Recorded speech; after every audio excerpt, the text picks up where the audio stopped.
Bismillahirrahmanirrahim. En güzel maqtaş ve en esil mediheler, alemlerinin yaratquchisi ve pervişçisi Allah Teala'ga xasdır. Haq dinni bizlerge yetkizgen suyumlik peygamberimiz Hazreti Muhammed Aleyhisselam'a durud, dua ve salam yollayman. Hürmetlik oqurmanlarimiz, növbetde huzurunlarga İslam Aqideler namlıq kitabının davamını sunamiz.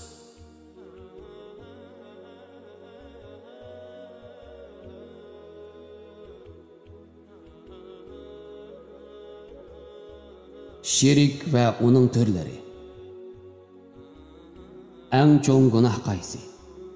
En çoğun günah Allah Teala'ga şirik keltirishdir. Şirik degen nima? Şirik itiqad, amel, ibadetler ve dualarda Allah Teala'ga başka birisini şirik qilib qo'shish deganlikdir. Şirik tevhidning aksidir. Şirikning türleri qancha ve ular qaysilar? Şirik iki türlük bo'lib, biri çoğun şirik, yana biri kichik şirikdan iboratdir. Çoğun şirik ve onun türleri. Çoğun şirikning türleri qaysilar? Çoğun şirikning türleri tövendikilerden ibaret. Birinci, dünyani ve dünyadaki işlerini başqurishda Allah Teala'dan başqamı bazı başqurg'uchilar bor deb e'tiqod qilish. Masalan, atalmış avliyolarni, qutblarni koinotning ba'zi ishlarini tasarruf qila oladi deb e'tiqod qilganga o'xshash. Bu xil shirik maxluqotni Allah Teala'ning ish faoliyatiga shirik qilib qo'shib olganlikdir. Ikkinchi, maxluqotni yoki ularning sifatlarini Allah Teala'ga ve onunga xos sifatlarga o'xshatish. Masalan, atalmış avliyolar, qutblar, falchilar ve ramchilar, sehrgarlar Allah Teala'dan boshqalar bilmaydigan ishlarni biladi deb e'tiqod qilganga o'xshash. Bu xil shirik Allah Teala'ning kamol sifatlariga boshqalarni shirik qilib olganlikdir. Chunki g'ayblarni bilish Allohga xos sifat. Wa indahu mafatihul g'aybi la ya'lamuha illa hu. ويعلم ما في البر والبحر وما تسقط من ورقة إلا يعلمها ولا حبة في ظلمات الأرض ولا رطب ولا يابس إلا في كتاب مبين. Yani g'aybning oshqishlari Allohning dargohidadir. Ularni uningdan boshqa hech kim bilmaydi. U quruqlikdagi, dengizdagi narsalarning hammasini biladi. Uning ilmi sirtida biror yaproqmi to'kilmaydi. Meyli qaranğı yer astidagi bir dona urug' bo'lsin, meyli ho'l yoki quruq narsa bo'lsin, hammasi lavhul mahfuzda yoziqliqdir. 3. O'liklarni meyli ular payg'ambar bo'lib ketsin, kishilarga foyda ziyon yetkazalaydi, hojatlarni ravo qila oladi deb e'tiqod qilish. Masalan, mozordagi atalmış avliyolar hojatlarni ravo qiladi deb e'tiqod qilganga o'xshash. Bu xil shirik Allah Teala'ning ishiga boshqalarni shirik qilib olganlikdir. Bunda qilish Allah Teala'ga şirik keltirgandan tashqari musulmonlikning sangil ibodat qilamiz va sendinli yordam so'raymiz degan asosiy prinsipiga zid keladi. Allah Teala Qur'oni Karimda o'liklardan narsa so'rashning Allah Teala'ga ularni şirik keltirganlik ekanligini ochiq bayon qiladi. In tad'uuhum la yasma'u du'aakum wa law sami'u mastajabu lakum wa yawmal qiyamati yakfuruna bi shirkikum. Yani agar ularni chaqirsanlar, sizlarning chaqirganinglarni anglamaydi. Anglagan taqdirdami sizlarga javob qaytarolmaydi. Qiyomat kuni Allohga ularni shirik qilganliklarini inkor qiladi. Askartish. Avom xalqning ig'zida ko'p tarqalgan yo pirim yoki madad yo pirim degan so'zlar shirik va kufr so'zlardir. Kishilar da'vatqan bu so'zining ma'nosini bilib bilmay ig'izlardan chiqaradi. Madad sözünün Arab tilidagi ma'nosi yordam so'rayman deganlikdir.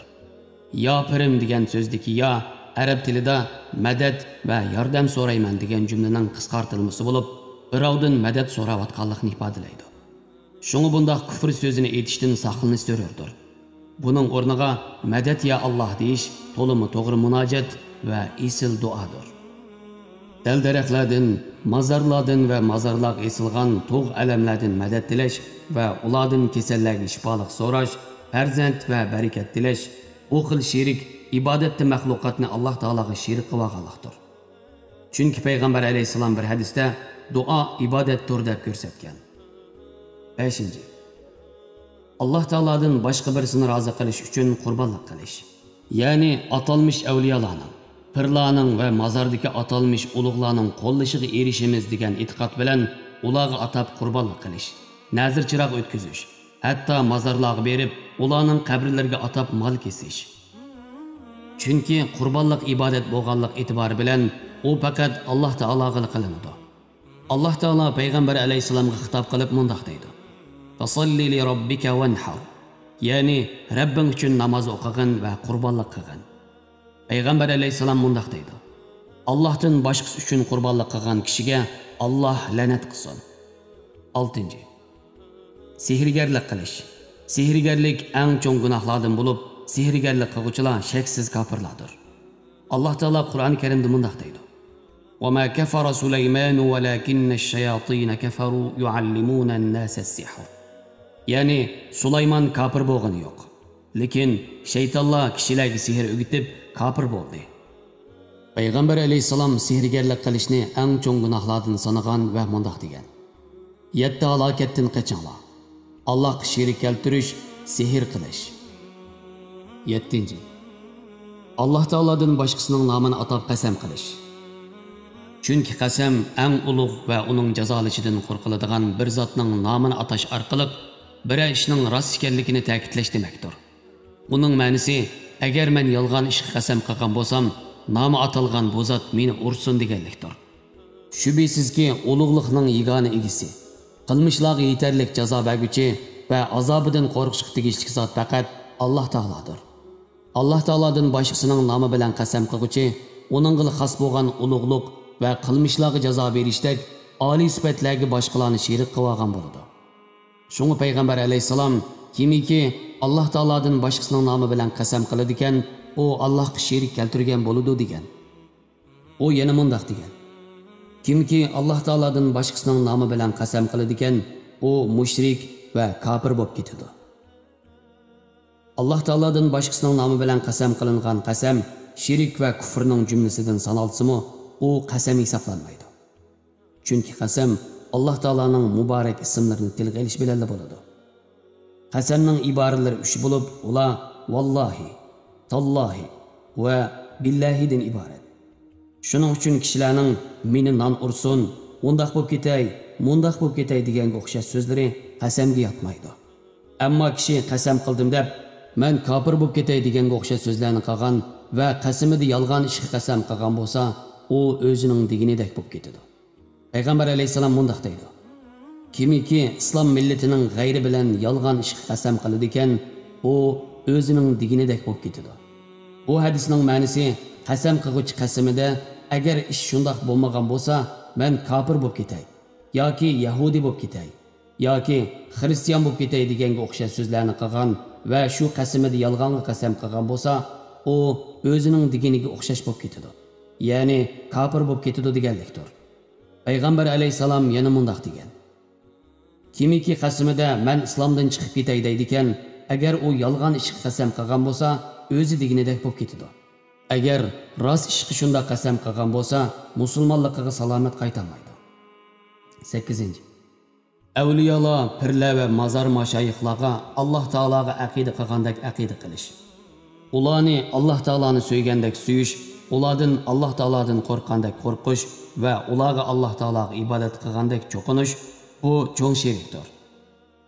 Alloh taolo bu vaqtda mundoq deydi: وَمِنَ النَّاسِ مَن يَتَّخِذُ مِن دُونِ اللَّهِ أَندَادًا يُحِبُّونَهُمْ كَحُبِّ اللَّهِ وَالَّذِينَ آمَنُوا أَشَدُّ حُبًّا لِلَّهِ. Ya'ni ba'zi odamlar Allohdan boshqalarni Allohga sherik qilib oladi. Ularni mu'minlarning Allohni do'st tutganidek do'st tutadi, mu'minlar Allohni hammadan bak do'st tutadi. Bu oyatda Alloh taolodan boshqasini Alloh taoloni do'st tutgandek do'st tutib, aqida qilishni Alloh taologa sherik keltirganlikning jumlasidan sanagan. Bu oyatning mazmuniga asosan Alloh taolodan boshqasidan xuddi Alloh taolodan qo'rqqandek qo'rqish va ularga Alloh taologa ibodat qilgandek cho'qinishmi shirkning jumlasidan sanaladi albatta. 9. Alloh taolodan boshqa birini tabiiy sabablarning sirtida kishilarga foyda ziyon yetkazaydi, hojatlarni ravo qila oladi deb e'tiqod qilib, uningga duo qilish. Chunki beshiga kun tushgan odamning hojatini Alloh taolodan boshqa ravo qiluvchi yo'qdir. Allah Taala Qur'oni Karimda mundoq deydi: "Amman yujibul mudtarra idza da'ahu wa yakshifus su'a wa yaj'alukum khulafa'al ard. Wa yaj'alukum hulafa'al ardi a ilahum ma'allah. Qalilan ma tadhakkarun." Yani beşik gün tushgan odam duo qilsa, uning duosini ijobat qiladigan, uning beshiga kelgan eg'irchilikni ko'tarib yetadigan va sizlarni zaminning o'rinbosari qilgan kim? Allohdan boshqa iloh bormi? Sizlar to'limi oz vaznasiyat olasizlar. Wa in yamsaskallohu bidurrin fala kashifa lahu illa hu. Wa in yamsaska bi khayrin fahuwa ala kulli shay'in qadir. Yani agar Alloh sana biror kulfat yetkizsa, uni Allohdan boshqa hech kim ko'tarib yetolmaydi. Agar Alloh sana biror yaxshilik yetkizsa, u chaqda uningga hech kim aralashamaydi. Chunki Alloh har narsaga qodirdir. Cho'ng sherik turlardan birarsini sodir qilgan odam iymondan chiqadi. Uning burun qilgan butun amal ibodatlari bekor bo'lib ketadi. Uning gunohi kechirim qilinmaydi. Faqat sherik keltirguchining sherikdan qat'iy qo'l uzib, qayta iymon etishi va gunohlarga haqiqiy ravishda tavba qilish orqali Alloh taolo xolis kechirim qiladi. Alloh taolo mundoq deydi: "Innalloha la yaghfiru an yushraka bihi wa yaghfiru ma duna zalika liman yasha. Wa man yushrik billahi faqad dalla dalalan ba'ida." Yani Allah o'ziga bir narsaning sherik keltirilishini, yani mushriklik gunohini albatta mag'firat qilmaydi. Uningdan boshqasini Allah o'zi xohlagan odamga mag'firat qiladi. Kimki Alloh taologa sherik keltiradi ekan, u haqiqatan qattiq azg'an bo'ladi. Agar sen Allohga sherik keltirsang, sening amaling albatta bekor bo'lib ketadi.